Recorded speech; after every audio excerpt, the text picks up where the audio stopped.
का 4 चक्का से कुछ मारा है, यही है। और बाकी तो मैं परिजन लोग आए थे यहाँ पे कि नहीं? परिजन अभी तक नहीं आए, कोई परिजन नहीं पहुंचे। सूचना दे दी गई है, लेकिन क्या क्रिटिकल स्थिति है? हाँ, कंडीशन क्रिटिकल है।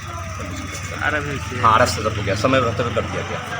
कोई नाम वगैरह उनका? राजेश कुमार नाम बताए हैं, उम्र शायद करीब 40-45 की उम्र बताए हैं। और पिता से उनका नाम है सूरज सा नाम है, और रतुआ गांव के हैं, ब्रह्मपुर बक्सर। कहाँ पे ये एक्सीडेंट हुआ था सर? ये तो हमारी जानकारी में नहीं है, ये लाया गया है पे शायद चौरास्ता ही तरफ। किनके द्वारा लाया गया था?